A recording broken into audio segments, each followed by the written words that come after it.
Hey folks, fWhip here, and today I want to talk about how to keep a long-term Minecraft world and not get bored in the process. My original survival world lasted just about 5 years. Then I fell in love with hardcore Minecraft, and I've survived nearly 2 years in my current world. So let's talk about how to stay entertained after you do all of the basics, like making a house, killing the dragon, and getting all of that sweet netherite armor to be fully geared out. Then what? How do we keep going in the same Minecraft world? Leave a like on this video if you find it helpful, and please consider subscribing if you're new. Before we talk about how to not get bored in a Minecraft world, let's first talk about why you might want to have a long-term world and, well, see if that's for you. First up, easy. You can flex on all your friends with the cool stuff that you've built. I mean, who doesn't want to just flex on the internet about some awesome thing they've made? So what do you think of the tree I just built? On a completely unrelated note, of course. Okay, but for real, for me, I get such a great sense of personal accomplishment seeing everything I've built in one world. I can walk around this world endlessly and know that I've done all of this by myself, and that's honestly really cool to be able to see. That doesn't mean it has to be a single player world, though. This could be something you and a few close friends or family members do together, and you all get to enjoy the crazy progress you've made as a group, and you'll probably go a little bit quicker. Heck, even if you're a parent and want to build a huge Minecraft world for your kids or future kids to explore and just see their faces light up, along with the TNT at your house, but hey, at least they looked at it for a few seconds before blowing it up. Maybe just take some screenshots and a backup or two so you can still enjoy all the cool stuff you've made. Recently, Minecraft has turned into such a sprint of the game. Beat the dragon ASAP, build your mega base, and get all your fancy farms set up, and well, then what? You did it all. A long-term world is meant to be played at a little bit of a slower pace, so you can enjoy the process, and you might find a new type of enjoyment for this game by stopping to smell or dig up the digital flowers and seeds. That was really good timing, thanks buddy. Now for the spicy take. Do you hate new Minecraft updates? Like maybe those new experimental villager changes? If you're one of the people ranting about those things, well boy oh boy do I have a solution for you. Play in a long-term world. Going off past updates, if you already have something in your world, it doesn't change. For example, there's a villager over here in my 5-year-old survival world. He was found back in 1.12 before the village and pillage update, and you'll notice his trades don't actually lock. You can just keep infinitely trading for mending books. More importantly, he doesn't need a workstation or a bed to keep trading. He'll just reset every once in a while. So if there's something coming in a new update that you're not so excited about, but you might already have it set up in your world, it probably won't apply to you at all. Like netherite, for example. This hardcore world is nearly 2 years old.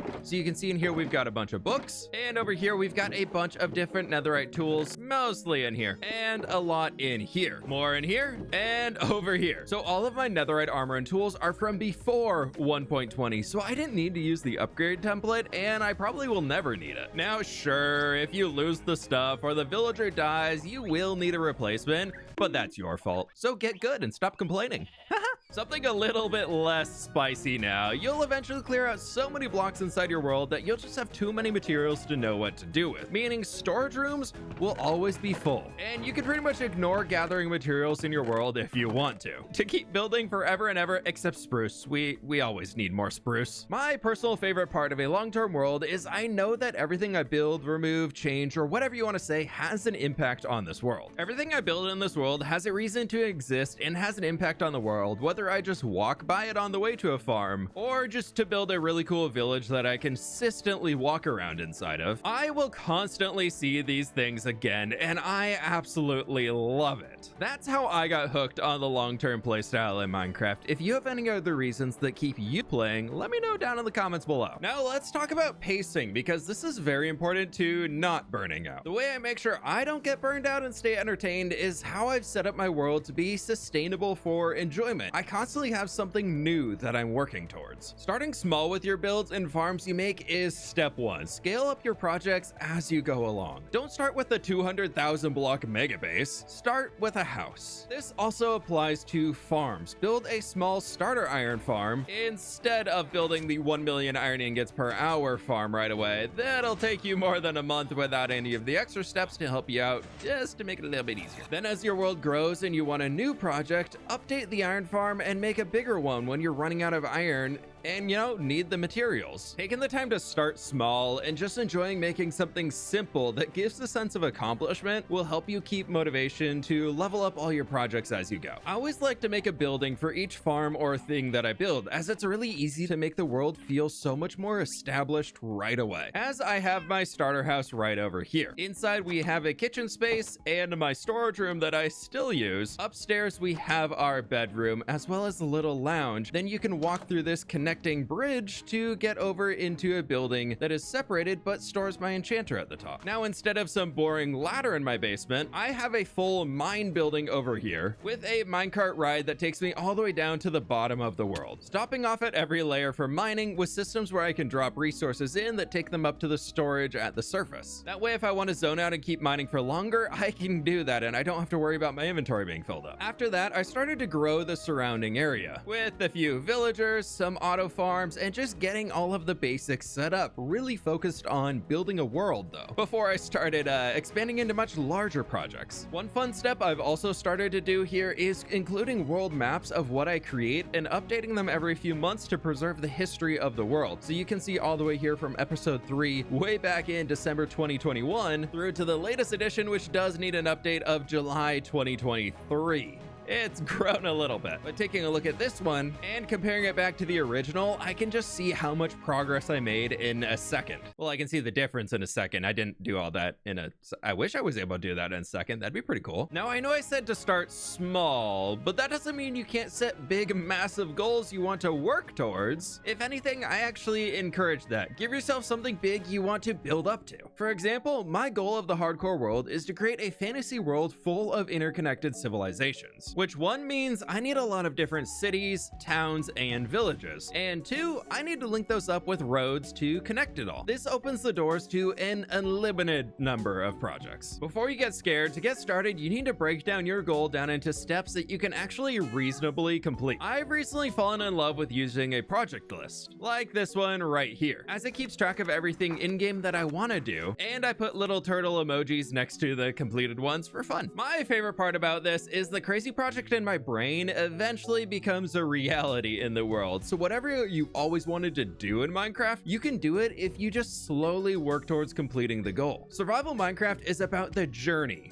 not the destination, meaning you should focus on trying to enjoy the process of completing whatever project you're working on. Don't just focus on getting it done to move on to the next thing. This is the same reason why people who cheat in their Minecraft world get burned out more often and quit to restart, because they know they cut corners and now the journey is ruined and not worth any more effort. Now, this does go back to personal accomplishment and just being satisfied with what you've been able to do. But heck, this is also Minecraft, so set the rules for yourself. If you can't be bothered to do all the grind work, maybe look into some data packs or mods that will help speed things up, like a tree felling data pack to instantly chop trees down. For me, I added a data pack that gives micro blocks from the Wandering Trader, so that guy's actually useful again, and I got some extra detail blocks I can mess around with. Little data packs are definitely a way to keep things interesting, but that won't solve all your problems. With massive projects, things can get very boring doing the same grind for a very long time. Sometimes we just need to break and place different blocks to get excited about the game again. It's a little weird to be saying that, but it's true. For me, I know I need multiple projects going on at once that I can jump between in different parts of the world, or I get burned out pretty quickly. If I get bored of the one I'm working on, I can travel to a different project or hop into a different dimension and pick up where I left off on that one. About 3 months ago, I was feeling the burnout on my medieval city project. To get excited about Minecraft again, I started something completely new, but still on theme, refocusing on my main goal to build an interconnected fantasy world, which means I need a lot of different civilizations. So I found a desert about 1,500 blocks away and started building New Papyrus, a massive project out here to transform the desert into a lush river basin, eventually leading into a huge desert city theme right over there. I wrapped up this village project and that inspiration tingle for the old city was back. I started getting excited to continue continue working on the medieval city itself. And I'm currently in the process of following that inspiration to just see where it takes me. All of this allows me to touch on my main goal while still feeling like I can jump around to different projects. We can only force our creativity to focus in one direction for so long. Sometimes we just need to let it go wild and kind of just follow along, which will eventually lead to your world having so many things going on that you can just create a story for yourself for how everything links together, which honestly helps me find new ideas to further that story.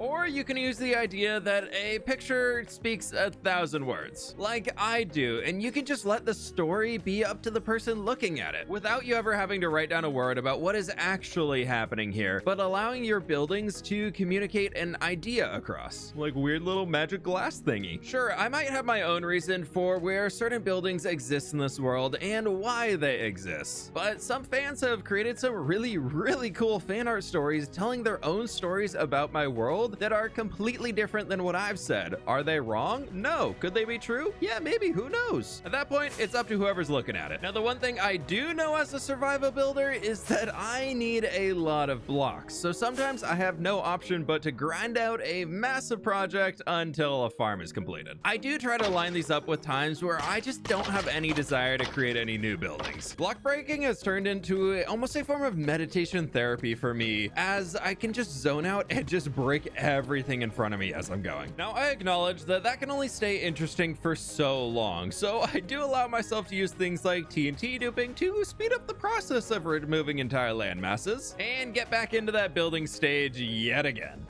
What do you think of this tree? I spent a month removing obsidian here. I wasn't about to spend another month breaking endstone, okay? So we've talked about removing blocks, but one important step to a forever world is adding in blocks to make build locations even better. Yes, I'm talking about terraforming. You don't need to travel 10,000 blocks away for the perfect build location. There's always spaces to build around your current base and expand off of that. How did I end up here? If anything, I really encourage you to start in one region and grow out from there. Make your expansions quick enough that you're okay to walk back home if you forget some materials, say from over there to the house up there, but also not so close that you can see one location from the other. Okay, maybe you can see the tree. It's just really big. See, no tree. We're at the build. Tree's gone. No, dang it, it's still there. But I do love the idea of the tree towering over the entire region, so I kind of want to be able to see it from other places, and that's great too. Now, a big part of Minecraft is exploring, and that doesn't always have to be exploring new chunks. You can explore through what you've built up already and kind of reliving the process that you went through when designing those spaces earlier. Except I know that, yep, no interior. Yep, I knew that. I didn't even have to open that door. But I'll be honest, seeing things I built a year or 2 years ago, or even longer, really gives me a lot of happiness. One, to see what I made before, and two, to kind of compare it to what I'm making now to see how I've grown as a builder. I'll be honest, a big reason why I keep things so close together is if I have to spend 5 minutes traveling on the nether roof to get back home to my storage room, I get so annoyed. So I try and keep everything close together within their own regions, but somewhere close that I can get to on the hub. My main base is here. Right over there we have the end portal. That portal, I don't know what it goes to. Right there we have the desert region, and down there we have our ocean monument. All of these things are pretty close to my central hub, but they definitely still all have their own regions to exist inside. Let's take it back a step here. If you're just getting started, how do we go about picking our projects? Well, first I recommend getting a house, an enchanting building, some sort of a mine, an animal barn is a good way to go, a food source, and some sort of a storage room. Those are kind of the core basics for me. Then from there, you can do anything. Go get your elytra, go get netherite armor, or maybe you can work on a villager trading setup to get super strong before the dragon fight. Now comes the point where most people quit. You have all of the basics done and the player power growth system is complete. Then now what? Well, then it comes down to, what are you excited about in Minecraft? Do you want to build crazy redstone farms? Or maybe you like building castles? This can always be a little bit of both. I built the mountain in the background over here because I made a gas farm and it was really ugly, so I wanted to hide the output. Maybe you're excited for some new update coming to Minecraft that you can start to prepare for. Now for me, I was super excited about the wild update to make my world feel more full. Not gonna lie, I was a little little sad when the birch forest was not going to be updated. So instead of posting about how that sucked, I decided to take it as an opportunity to build my own custom birch forest for how I wish they spawned into the game. Maybe you love another video game or movie series and want to build something from that, or just inspired by it. How can you take those ideas from other sources and bring that into what you're working on and doing now? Maybe you have your starter base set up and you're ready to branch out a bit. What biomes are directly surrounding your base? Could you expand into one of those and create another base with a different build style? I have this snowy area to the north of my spawn. Eventually, I'd love to build a Nordic village up here along the frozen lake. I'm not quite ready to build in a snowy area in Minecraft yet, but it's something I have in my back pocket ready to go when I am looking for something. This comes back to the project book. This list really helps me stay engaged by always having something written down I can work on instead of fumbling around trying to think of what I want to do next. Even with the perfect project list and all of the options of things to do, this game can still be boring. Or maybe you're just trying to figure out how to work up that motivation to get something started. I know for me, once I can get beyond the hurdle of actually starting something, the rest of the pieces do tend to fall in place more easily. If that's not working out and you're still bored, maybe you go work on something else, or that means it might be time for a new project? Or heck, I know, what if you turned off Minecraft? You don't need to live inside this game. Doing other things and having other experiences is one of the best ways to actually fuel your creativity. Breaks are also kind of a must if you want to keep a healthy balance and pace going moving forwards. Yes, touching grass outside is good for you most of the time. Now, before we get too spooky here about the real world, back to Minecrafty stuff. Redoing parts of things that you just don't really love too much and messing around with that could help you get started again. I really find that once the creative energy is moving around, it's a lot easier to keep it moving. I threw a lot of words at you today, but for real, if you're bored of Minecraft and are looking for the motivation to keep playing, especially keep playing in the same world, I hope you found this video helpful. Remember to focus on keeping a healthy pace instead of sprinting to the end. And don't be afraid to set big goals that you can work towards over time. And more importantly, be okay with those goals evolving as you go. You might fall in love with a new way of playing Minecraft in a new part of the game. Dive into that and try and bring that into what you're doing now. The question of I'm bored, now what, is always going to come up, and that's okay, but take a moment to try and think on why that might be popping up. If you're playing on a server with friends that suddenly turned into a single player world hosted on a server, that kind of kills my motivation personally, but a single player world meant to be a single player world is my favorite way to play this game. It's a little weird, but it's all about the mindset behind how we see the world that we're playing in. Let me know in the comments any other thing that you do to stay engaged in this world, or if you're struggling, post about where you're stuck. Myself in the community might be able to give you some pointers. Thank you for listening. Leave a like on this video if you found it helpful and or want to see more content like this. Be sure to subscribe, and I'll catch y'all on the flip side.